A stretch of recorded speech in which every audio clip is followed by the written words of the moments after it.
성경 말씀은 시편 136편 1절에서 7절 말씀입니다.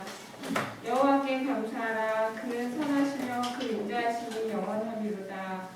신들 중에 뛰어난 하나님께 감사하라. 그 인자하심이 영원하미로다. 주들 중에 뛰어난 주께 감사하라. 그 인자하심이 영원하미로다. 홀로 큰 기이한 일들을 행하시는 이에게 감사하라. 그 인자하심이 영원하미로다. 지혜로 하늘을 지으신 이에게 감사하라. 그 인자하심이 영원하미로다. 땅을 물 위에 펴신 이에게 감사하라. 그 인자하심이 영원하미로다. 큰 빛들을 지으신 이에게 감사하라. 그 인자하심이 영원하미로다. 아멘. 여호와께 감사하라. 할렐루야. 여호와께 감사하라. 하나님께 감사하라.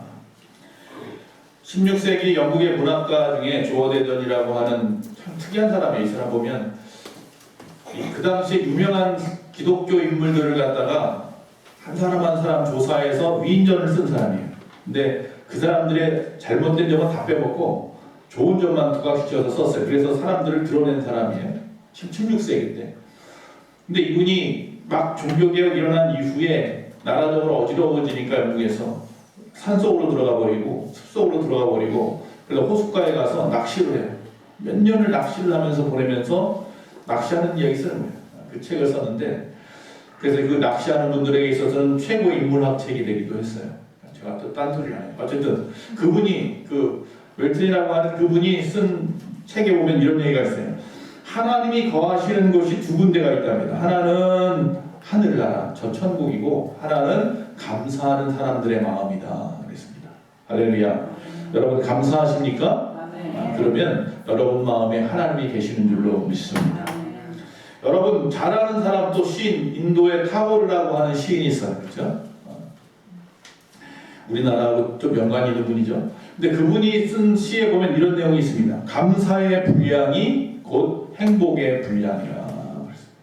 행복하기 원하십니까? 그럼 또 뭐 해야 되겠어요? 감사하시기 바랍니다. 하나님이 거하는 자들은 감사하는 자들이고, 항상 행복해하는 사람들을 가만히 보시면 항상 감사하는 사람들이다라는 거예요. 칼 힐티라고 하는 행복론을 쓴 이분은 또 이런 말을 했습니다. 행복의 첫째 조건이 바로 감사라.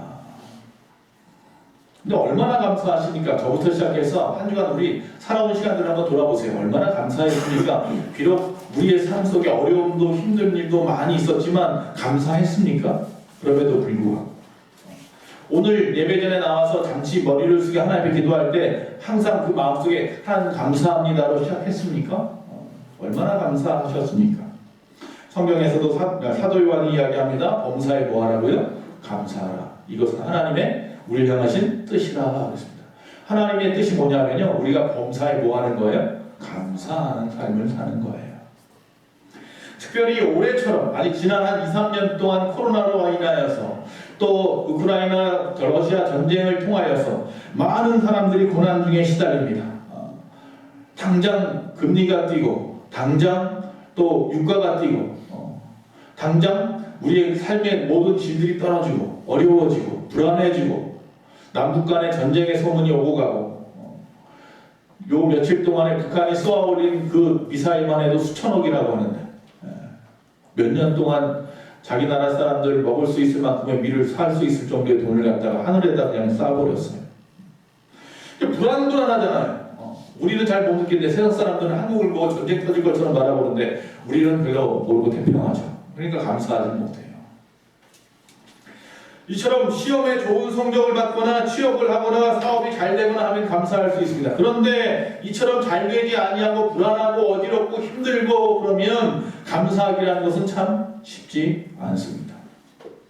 그래서 고난 중에 드리는 감사가 참된 감사 아닌가 싶습니다. 그런 감사가 진정한 감사이고 하나님이 기뻐 받으시는 감사일 겁니다. 자, 오늘 그 시편 136편을 보았습니다. 앞에 1절과 7절까지만 읽어도 사실 다 읽어야 되는데, 1절에서 26절까지 보면요, 매 절마다 빠지지 않는 단어가 뭡니까? 감사하라, 감사하라, 감사하라, 감사하라. 오늘은 추수감사 준비주일이라고 정해놨습니다.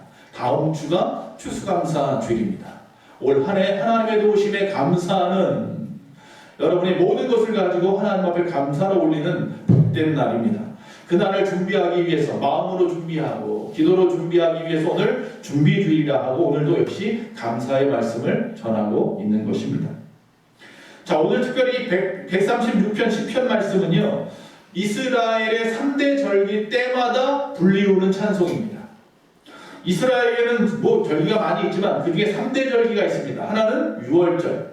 이스라엘 백성들이 애굽에서 탈출한 홍해를 가르고 광야로 나온 모세가 인도했던 날을 기념하는 유월절. 지금 이 시대 예수님 이후로는 우리가 3월달 되면 뭘 지켜요? 부활절. 우리를 구원하신 주님. 두 번째, 오순절을 지킵니다. 77절이라고도 말하고 맥추절이라고도 합니다. 77절이라는 것은 6월절이 지나고 50일째 된다는 얘기, 49일 된다는 얘기예요. 바로 그 절기, 이때는 하나님이 우리에게 주신 첫 열매에 대해서 감사하는 절기입니다. 신약에 넘어와서는 마가다락방에서 오순절날 성령이 이 땅에 강림해서 교회가 탄생한 날, 그날이 바로 오순절이죠. 우리가 또 맥추감사주의를 7월 첫째 주에 지내기도 하죠. 상반기의 은혜, 하반기에 또 은혜를 구하면서. 그리고 또 지내는 것이 10월달 넘어가면서 초막절, 장막절이라고도 하는 수장절을 지킵니다. 바로 지금의 추수감사 절기와 같은 겁니다. 우리가 걷어들인 모든 것을 창고에 드리는 날입니다. 그래서 수장절. 그런데 왜 또 장막절, 초막절이라고 하느냐? 이스라엘 백성들이 6월절 이 홍해를 가르고 애굽에서 나와서 광야로 40년 동안 훈련받을 때 하나님께서 그들을 지켜주셨는데 정말로 그들에게 불기둥과 구름기둥을 주셔서 인도하셨고 그들에게 메추라기를 주시고 만나를 주셔서 먹이셨고 반석에서 물이 나오게 하셔서 마시게 하셨고 그들이 옷이 헤어지지 아니하고 그들에게 병이 들지 아니하여 40년 동안 하나님의 그 보호하심을 감사하면서 일주일 동안 자기 집에 범연이 있지만 장막치고 광야에 나가서 절기를 보내는 절기가 바로 장막절, 초막절. 지금 우리가 보내고 있는 추수감사절기가 거기에 빗대지죠. 바로 수장절. 이런 3대 절기가 있어요. 6월절, 오순절, 초막절이라고 하는 이 3대 절기 때마다 빠뜨리지 않고 부르는 시편의 말씀이 바로 136편. 누구 앞에 감사하라? 여호와께 하나님께 감사하라. 할렐루야. 여러분 진정 감사하십니까?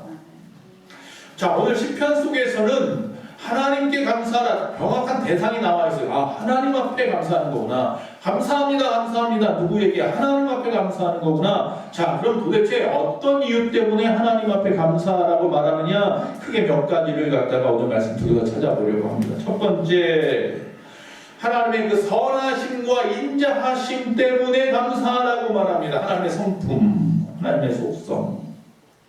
그 속성은 선하심과 사랑하심, 자비하심, 인자하심이죠. 그 두 가지라고 하는 그 속성이 우리 가운데 베풀어진 것에 대해서 감사하십시오. 역대하 5장 13절 지난 수요일 말씀입니다. 솔로몬이 자기 아버지가 준비한 모든 것을 가지고 하나님 앞에 성전을 지었습니다.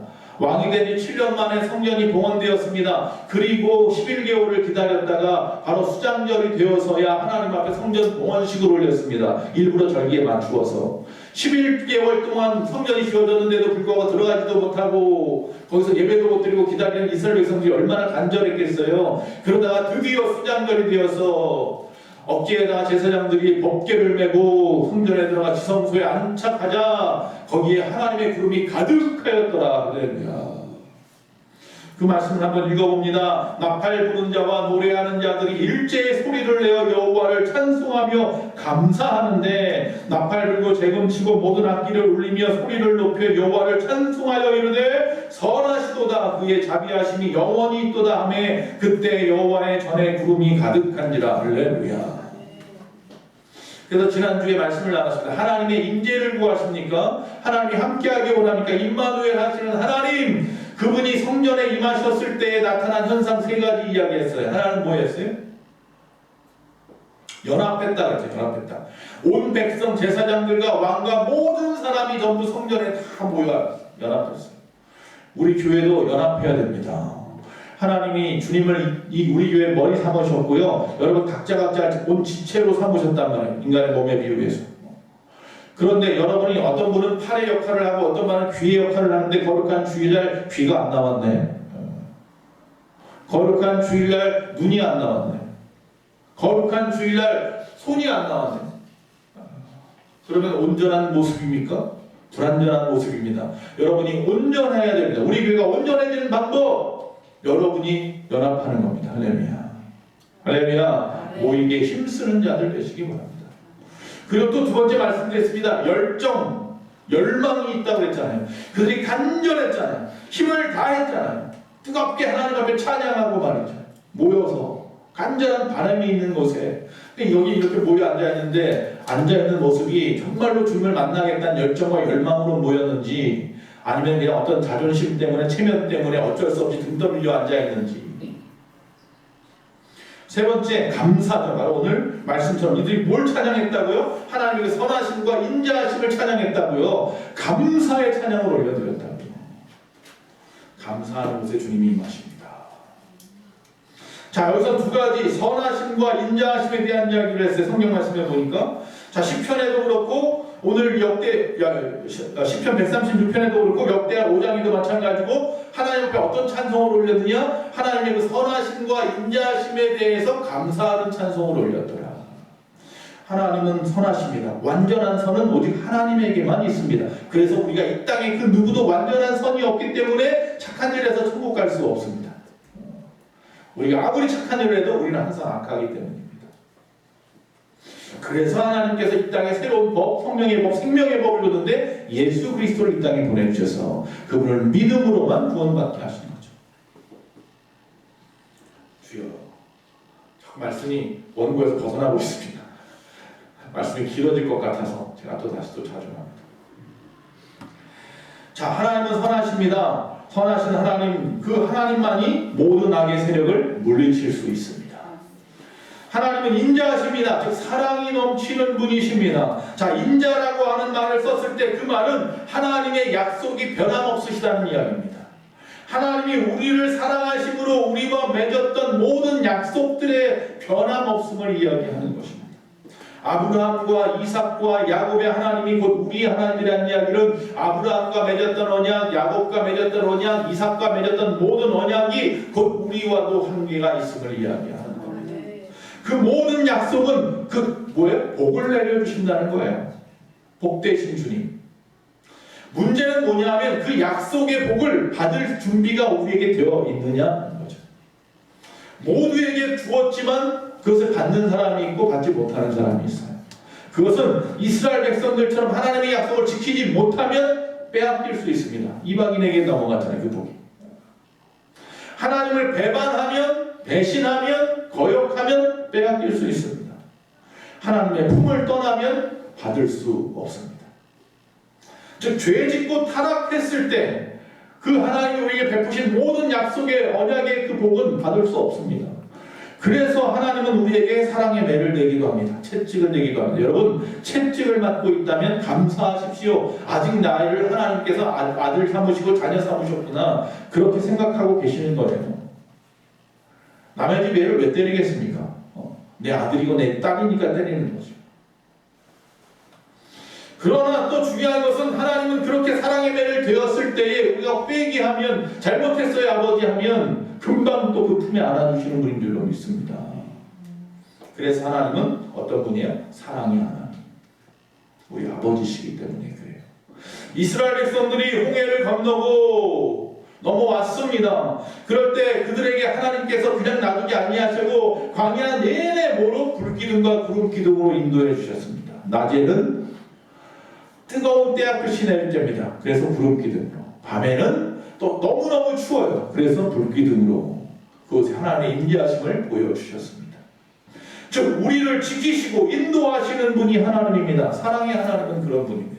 사랑의 하나님은 두 번째, 때를 따라 돕는 은혜를 베푸시는 하나님입니다. 그래서 만나와 메추라기를 광야에서 내내 그들에게 허락해서 먹게 하셨다. 즉 우리의 필요를, 모든 것을 채워주시는 하나님, 그것이 바로 인자하신 하나님, 우리 하나님입니다. 제가 신방을 가든지 누가 저를 만나서 기도 부탁을 하면서 상담을 할 때마다 정말 구구절절 어려운 상황들을 가진 분들이 많이 있습니다. 안타까운 마음에 그분들의 이야기를 처음부터 끝까지 잘 들어주려고 노력하지만 내가 할 수 있는 것은 아무것도 없기 때문에 내 마음은 항상 듣는 내내 하나님을 구합니다. 주님 도와주셔야겠습니다. 그래서 어떤 엄청난 일을 겪으신 분이든지 제가 한 가지 항상 하는 말씀은 그겁니다. 하나님은 그러나 언제나 우리를 사랑하고 계십니다. 할렐루야. 하나님은 그러나 그럼에도 불구하고 언제나 당신을 사랑하고 계십니다. 그 크신 하나님의 사랑, 할렐루야. 그 찬양 불러보세요. 알게 될 겁니다. 느끼게 될 겁니다. 시편 57편 10절에 무릇 주의 인자는 커서 하늘에 미치고 주의 진리는 궁창에 이르느냐. 할렐루야. 주의 그 사랑하심이 커서요 하늘까지 높입니다. 그 높으신, 그 넓으신, 그 크신 하나님의 사랑이 여러분 한 사람 한 사람 놓칠 리가 없습니다. 역대하 20장에 보면 모압과 암몬이라고 하는 이방 나라가 연합을 해서 이스라엘을 쳐들어옵니다. 그 당시의 왕은 여호사밧이라. 그 왕이 하나님 앞에 무릎 꿇고 기도합니다. 온 백성에게 금식을 선포하고 기도하라고 외칩니다. 그때 하나님께서 말씀하십니다. 이 전쟁은 여호와께 속한 것이라. 하나님이 다 계획이 있어 라는 거죠. 여호와께서 너희를 위해서 대신 싸우시겠다는 겁니다. 그래서 그는 그 하나님 말씀을 붙잡고 감사함으로 어떻게 합니까? 말씀대로 성가대를 갖다가 전쟁터 가운데다가 던져버렸네. 성가대 성복, 성가대 가운을 입은 성가대원들이 이쪽 편과 저쪽 편 진영 가운데에 나타나더니 적진을 향하여 하나님을 찬양하라고 외치면서 찬송을 부릅니다. 있을 수 없는 일이 벌어진 거죠. 그런데 그 찬양을 들은 그 연합군이요, 그분들이 지리멸멸합니다. 자기들끼리 치고받고. 연합군의 문제가 그런 거잖아요. 연합한 저 나라가 혹시 배신하면 어떻게 할까? 그러면서 서로 싸우고 치고받고 하나님의 사자가 그 가운데 역사하셔서 다 죽고 도망가 버렸어요. 그리고 나서 나중에 그들이 놔두고 간 모든 전리품만 걷어들이는데 며칠이 걸렸다? 3일이 걸렸다. 이 전쟁으로 망할 줄 알았는데 전쟁 때문에 그 나라가 더 부강해졌어요. 엄청난 것들을 거둬들였어요. 할렐루야. 하나님은 알 수 없습니다. 그게 바로 우리 하나님, 사랑의 하나님. 이스라엘 백성들은 그래서 그 전쟁에 이긴 그 골짜기의 이름을 뭐라 지었다? 브라가라. 브라가 골짜기다. 찬양과 감사의 골짜기란 뜻이에요. 혹시 그 영화를 보셨는지 모르겠는데 원래 영화는 아니고요. 잠수복과 나비라고 하는 책이 있었습니다. 나중에 2007년도가 8년도에 영화로 만들어서 뭐 깐느나 뭐 이런 데서 영화제 상도 많이 받았는데 이 잠수복과 나비는 장 도미니크 봅이라고 하는 그 편집장이 엘레라고 하는 잡지사의 편집장이 쓴 책인데 이 책의 원래 이름은 잠수복과 나비인데 나중에 그 영화에 보니까 잠수종과 나비라고 되어 있더라고요. 다이빙 벨, 그다음에 버터플라이 이렇게 되어 있더라고요. 어쨌든 간에 제목은 바뀌었더라고요. 그 내용인데 이게 무슨 내용이냐면 이 잘 나가는 편집장이었던 이 사람이 이 봅이라는 사람이 갑자기 뇌졸중이 와서 쓰러지죠. 그리고 난 다음에 온몸이 경직되기 시작하더니 폐쇄 증후군까지 와서 왼쪽 눈만 하나 보고 감을 수 있으며 나머지는 다 마비가 되버린 거예요. 이제 죽을 날만 기다리고 있는 거라고 생각했어요. 그때에 그를 어떻게든지 도와주려고 하는 치료사가 한 가지 생각한 게 있습니다. 왼쪽 눈을 깜빡거릴 수 있으니 당신이 편집장이니까 여기 누워있는 동안 책이라도 쓰시오. 그래서 책을 쓰는데 어떻게 써요? 말도 못하는데 글도 손도 못 쓰는데 눈은 하나 깜빡깜빡하잖아요. 그러니까 그 같이 일했던 한 여인이 편집국에 있던 여인이 옆에 와가지고 15개월 동안 뭘 하느냐면 A부터 시작해서 알파벳이 쭉 있잖아요. 알파벳을 하나씩 집어. 그래서 그 사람이 눈을 깜빡하면 그 알파벳을 쓰고 또 집어. 또 깜빡하면 또 알파벳 하나를 쓰고 그런 식으로 해서 130페이지 책을 썼는데 그게 바로 잠수정과 나비예요. 1년 3개월 동안 눈을 갖다 20만 번 깜빡거렸답니다. 20만 번 깜빡거렸다는 얘기는 아마 단어가 20만 개인가 보죠. 그러니까 깜빡거리게 20만 번 이걸 외우겠죠.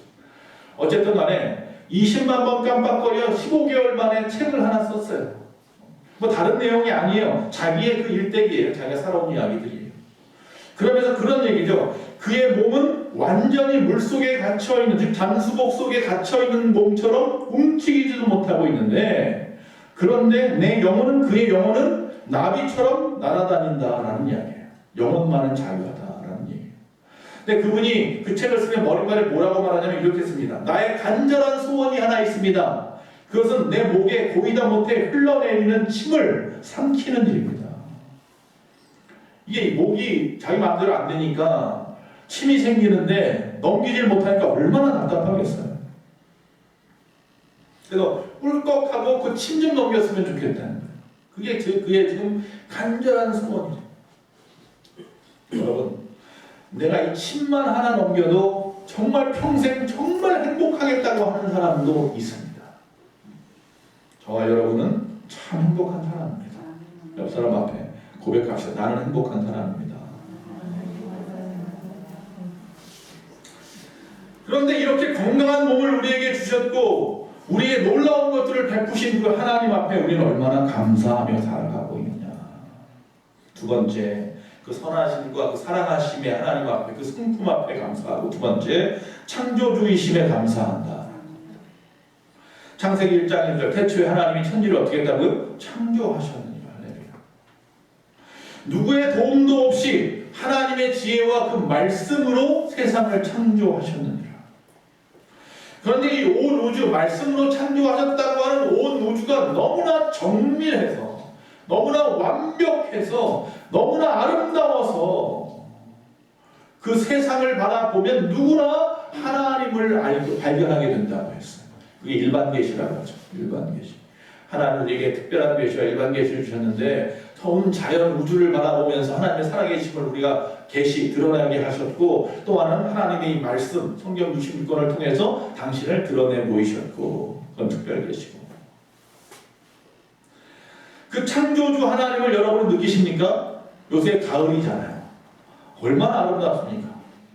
사모가 자꾸 어디 가자고 하는데, 단풍 보러 가자고 하는데, 저는 가장 아름다운 곳이 어딘가 봤더니 이 우남초등학교 앞에 가는 길, 저희 집 들어가는 그 길이 야 정말 아름답습니다.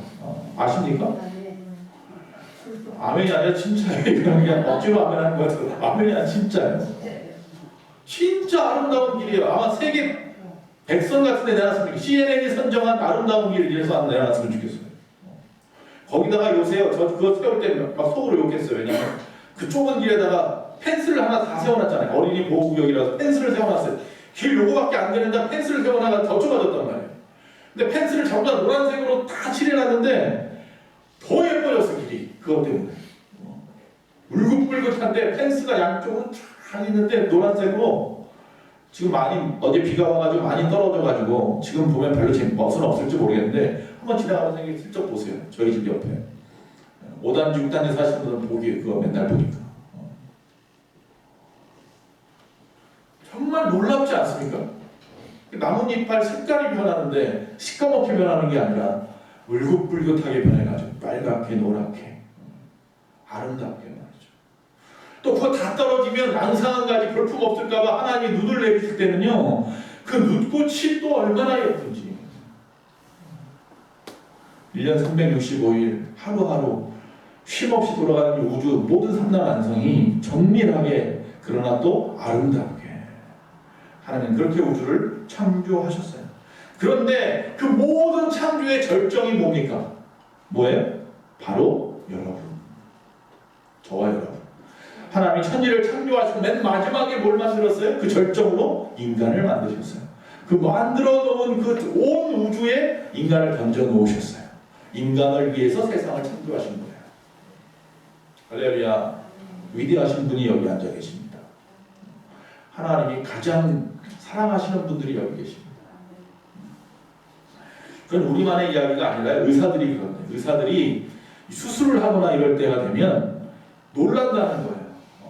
하나님의 살아계심을 알게 되고 그 오묘하신 것을 보면서 인체의 신비 속에서 놀란다는 거예요. 이건 정말로 우연히 이렇게 만들어질 수 없다는 거예요. 우리 안에 있는 모든 모습들이 누군가 만들지 않고는 있을 수 없는 일이에요. 시편 8편 3절과 4절에 보니까 주의 손가락으로 만드신 주의 하늘과 주께서 베풀어 주신 저 달과 별들을 내가 보니 사람이 무엇이기에 주께서 그를 생각하시며 인자가 무엇이기에 주께서 그를 돌보시나이까. 전 이 시편을 봤을 때 처음에는요 온 우주의 아름다움을 이야기하는 줄 알았어요. 그랬는데 뒤에 보니까 사람이 무엇이기에 이렇게 되네요. 그러니까 우주를 바라보면서 이 시편 기자가 뭘 생각한 거예요? 이야 아름답다 놀랍다 하다가 순간적으로 뭘 생각한 거예요? 아이고 내가 뭐길래 나 보고 아름답다고 하라고 나 이곳에서 잘 살아가라고 세상을 이렇게 나를 향해 만들어 주셨구나. 그 이야기잖아요. 사람이 무엇인데 주께서 그를 생각하시고 인자가 무엇이기에 주께서 그를 돌보시나이까. 마태복음 10장 30절 너희에게는 머리털까지 다 세신 바 되었으니 시편 103편 13절 14절에 그가 우리의 체질을 아시며 우리가 단지 먼지뿐임을 기억하심이로다. 창세기 1장 28절에 하나님이 그들에게 복을 주시며 하나님이 그들에게 이르시되 생육하고 번성하여 땅에 충만하라 땅을 정복하라 바다의 물고기와 하늘의 새와 땅에 움직이는 모든 생물을 다스리라 하시니라. 할렐루야. 하나님 우리에게 세상 가운데 번성하고 다스리라고 했는데 세상을 망가뜨리고 있으니 문제예요. 창조의 하나님 나를 위한 창조였던 거예요. 세상을 바라보면서 감사할 수밖에 없는 거예요. 세 번째, 바로 구원의 하나님이기 때문에 감사하는 거예요. 23절, 24절에 우리를 비천한 가운데서도 기억해 주신 이에게 감사하라. 그 인자하심이 영원하미로다. 우리를 우리의 대적에게서 건지신 이에게 감사하라. 그 인자하심이 영원하미로다. 할렐루야. 대적에게서 건지신, 여기서 말하는 대적은 악한 마귀 사단의 세력, 우리 지옥불로 자기만 들어가면 되는데 같이 가려고 끌어당기는 그 세력들. 하나님이 왜 천국만 만든지 지옥도 만들었다고요? 여러분 가라고요? 아니요. 전 마귀 가라고요. 근데 마귀가 혼자 가기 못하니까 끊임없이 우리를 유혹해서 같이 가려고 하는 거예요. 그래서 말씀하는 거예요. 대적에게서 건지시는 이 그에게 감사하십시오. 이 말씀은 그런 거예요. 포로 생활 가운데 아주 비참했던 이스라엘. 그러니까 당장 이 말씀은 바로 앞에 어떤 일이 있었느냐 하면 바로 이스라엘 백성들이 바벨론에 의해서 포로로 잡혀갔어요. 근데 이스라엘 백성들은 하나님의 백성이란 말이에요. 우월성을 가지고 살아가는 백성들이에요. 우리만 선민이야. 하나님 우리를 택하시고 우리만 구원하실 거야 라고 생각했던, 이방인은 개나 짐승으로 생각했던 그 이스라엘 백성들이 그 개나 짐승으로 생각했던 이방인에게 포로로 잡혀서 끌려가고 있는 상황인 거예요. 얼마나 비참합니까? 각종 모욕을 다 당해가면서 끌려가서 종처럼 지내는 상황이 되었으니 얼마나 비참합니까? 만약에 저와 여러분이 그런 상황이면 어떻게 하겠습니까? 하나님이 어딨어? 욕하고 저주하고 모른 척하고 그랬을지 모르겠습니다. 그런데 그래도 이스라엘 백성인 거예요. 하나님이 왜 이스라엘 다시 회복시키느냐? 그런데 그들이 그곳에서 끌려간 그곳에서 강가에 앉아서 눈물을 흘리면서 이스라엘 하나님을 바라보면서 회개하더라는 거예요. 그게 바로 그거예요. 지금까지 하나님이 우리에게 베푸셨던 그 놀라우신 은혜, 그걸 기억하면서 앞으로도 우리를 건져주실 것을 믿고 그 하나님 앞에 감사하더라는 거예요. 우리가 예수 믿기 전에는 이스라엘 백성과 같은 삶입니다. 비천하고 우리가 어떤 상황이 어떻게 될지 모르는, 세상에 엉들려서 세상에 묶임바 되어서 저 지옥불에 떨어진 인생이었는데 하나님이 우리를 건져주시고 자녀 삼아주시고 거룩한 존재로 만들어주셨다는 거예요. 그것을 감사하라.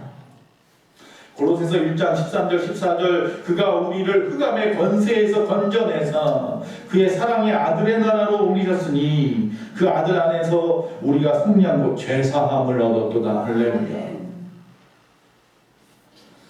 제가 사진을 하나 띄워드릴게요. 이분의 이름은 양재평이라고 하는, 앞에 선글라스 같은 거 쓰신 분 장로님입니다. 이분은 누구냐면 여수에, 여수 가보셨습니까? 지금은 교회 이름이 성산교회인가로 바뀌었는데 애양원 교회였을 때 그 교회 장로님입니다.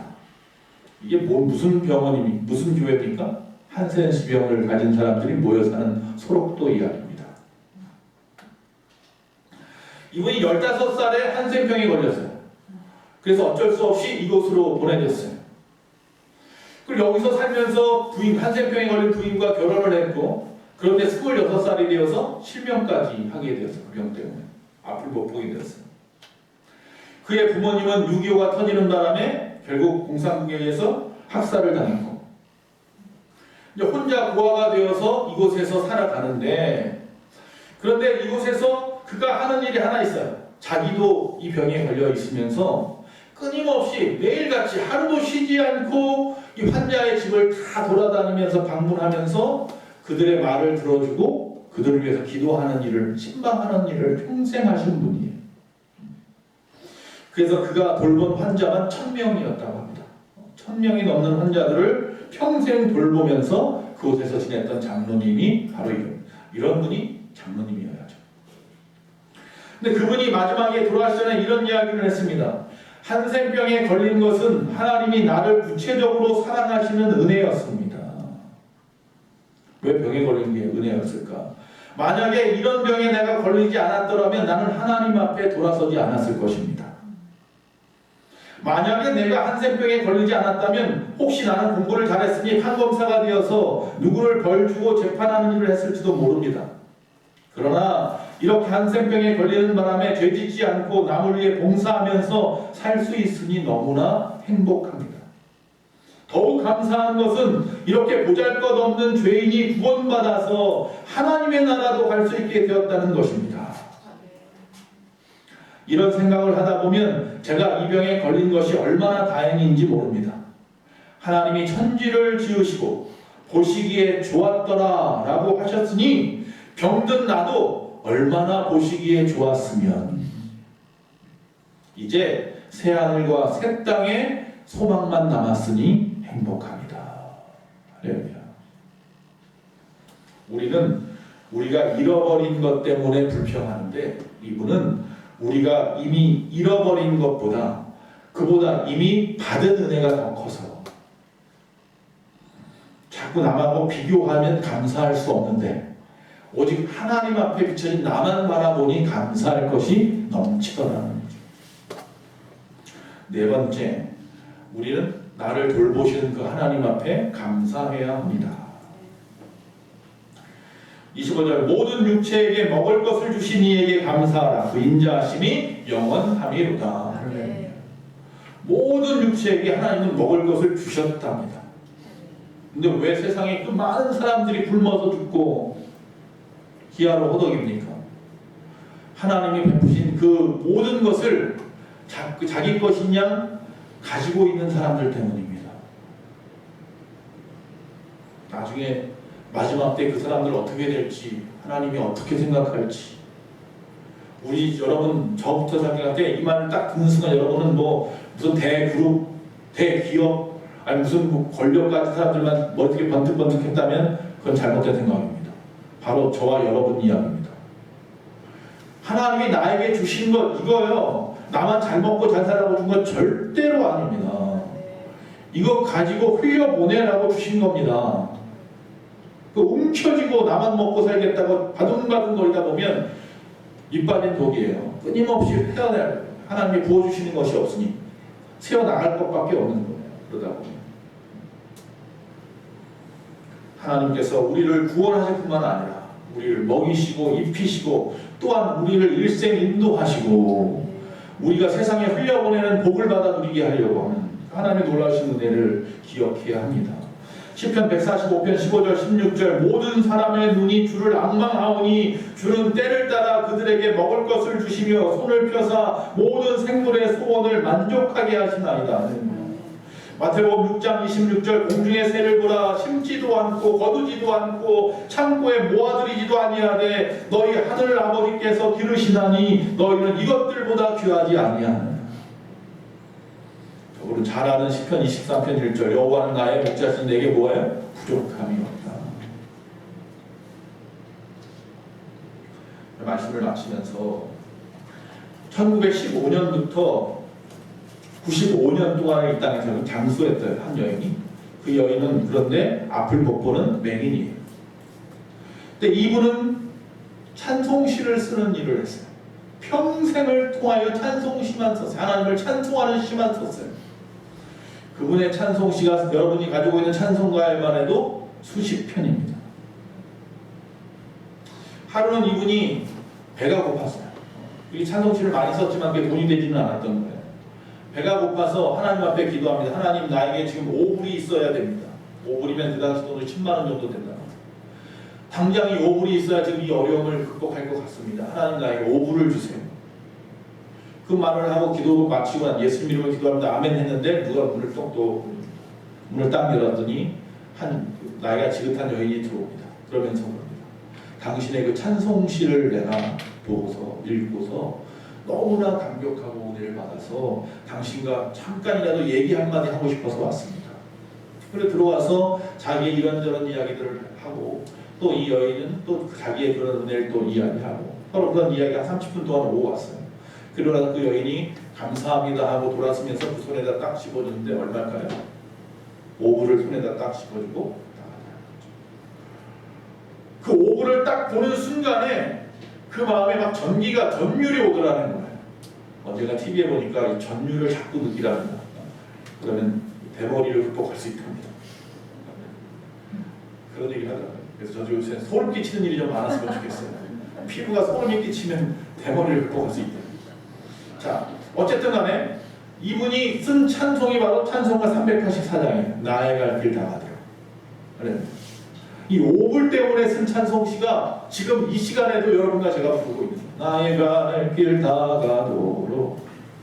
근데 그 찬송에 보면요 2절 후렴부에 이런 말씀이 있습니다. 나의 앞에 반석에서 샘물 나게 하시네. 할렐루야. 이 5불이 바로 그 샘물이었던 거예요. 나의 앞에 반석에서, 반석은 뭔지 아시죠? 반석 되시는 주님. 그 안에서 샘물이 나와요. 생명이 나와. 생명. 여러분 내가 열심히 일해서 돈 버는 것 같습니까? 아닙니다. 나의 앞에 반석에서 샘물이 나와서 그 샘물을 먹고 마시며 살아가고 있는 거예요.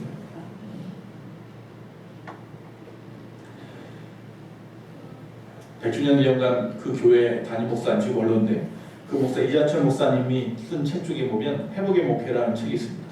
그 회복의 목회라는 책에 보면 간증인데 어떤 간증이 있냐면 1992년 8월 4일 1992년에 제가 군대 막 제대 앞두고 있을 때인데 8월 4일 전교인 수련회 때 사고로 그 수련회에 갔던 정민홍이라고 하는 어린이가 죽었어요.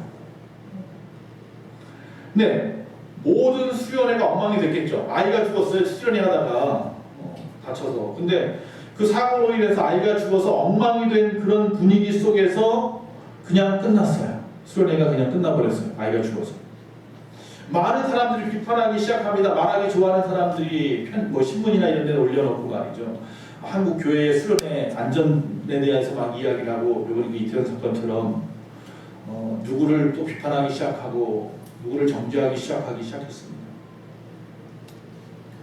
근데 이 모든 말을 한순간에 싹 지워버리는 일이 벌어졌습니다. 그 아이의 아버지 집사님이었습니다. 정승기 집사님. 갑자기 아들이 죽고 주중에 아들 장례식을 치르고 첫 번째 맞이하는 주일날 이 아버지가 교회에 나올까 안 나올까가 모든 사람들의 마음이었어요. 어떻게 할까? 나오면 또 어떻게 하실까? 하루 종일 또 울고 계시는 거 아닐까? 근데 이분이 나오는데 담담한 표정으로 나왔고요. 그냥 나온 것이 아니라 그 전날 토요일날 그 교회를 온통 꽃으로 다 장식을 했어요. 수많은 꽃으로 교회를 장식을 해놨어요. 이분. 자기 돈을 다 풀어서. 그리고 교회에 나와서 예배를 드렸어요.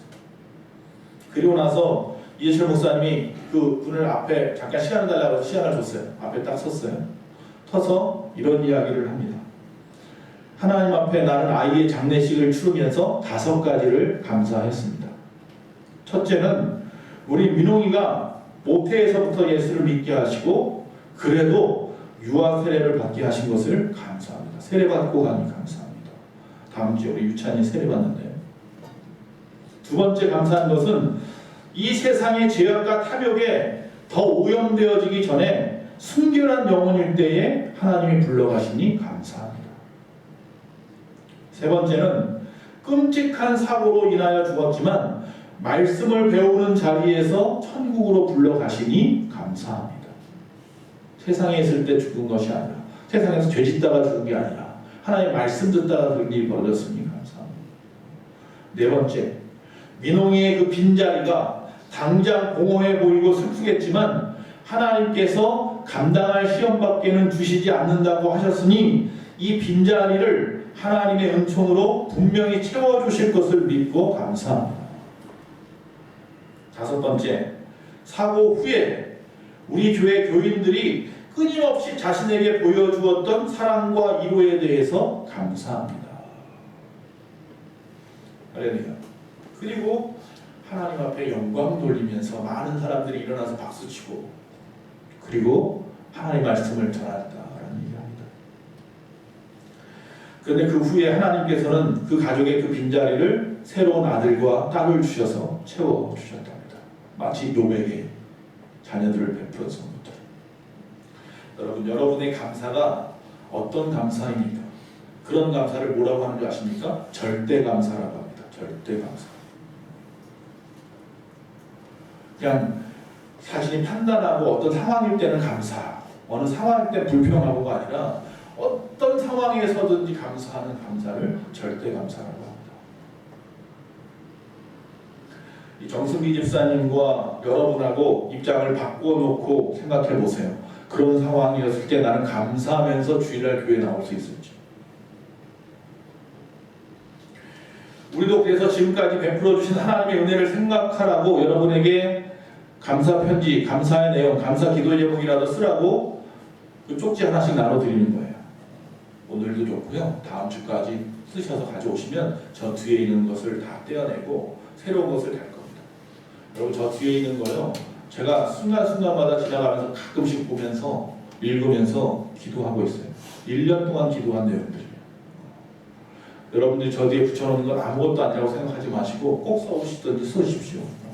1년 동안 성도님들이 오고 가면서 보시고 기도하실 겁니다. 이보다 더 큰 좋은 일이 어디 있습니까? 이런 좋은 일이 어디 있어요? 잊지 마시고 다 써오셨으면 좋겠습니다. 할렐루야. 모든 상황 속에서 우리가 만나는 하나님, 그분으로 기뻐하시고 늘 그분께 감사하시기 바랍니다. 아이를 교통사고로 잃은 여인이요, 친구와 함께 식당에 갔습니다.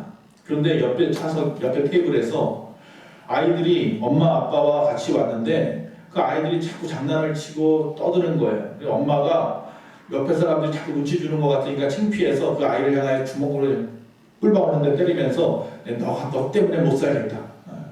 창피해서 못 살겠다. 그렇게 이야기를 하는 거예요. 그러자 그 아이를 교통사고로 잃었던 그 여인이 갑자기 일어나서 오히려 그 어머니한테 바꾸라고 하는 거예요. 그러면서 나는 그런 아이라도 있었으면 좋겠습니다. 여러분, 하나님 존재 자체가 우리에게 복이고 감사의 조건인 줄로 믿습니다. 날마다 감사하시는 저와 여러분. 다음 주에는 정말 여러분이 1년 동안 살아온 날들을 하루하루 생각해 보시고 나에게 베푸신 은혜를 한번 쭉 열거해 보시면 다음 주 여러분 교회에 나오는 모습이 달라질 것이고 얼굴에 그 뭐라 그럴까요? 나타나는 것들이 달라질 겁니다. 감사가 넘쳐서 충만한 모습으로 나타나시는 분이 계시다면 일주일 내내 감사를 생각했던 사람일 거고, 다음 주에 나타나는 여러분의 얼굴 모습이 오늘의 모습하고 별반 다르지 않으면 또 그냥 그렇게 일주일 사시고 분으로 저는 생각할 겁니다. 다음 주 여러분의 모습이 달라지고 태도가 달라지고 교회에서 하는 행동과 교회에서 하는 봉사의 모습들이 다 달라지시기를 간절히 바랍니다.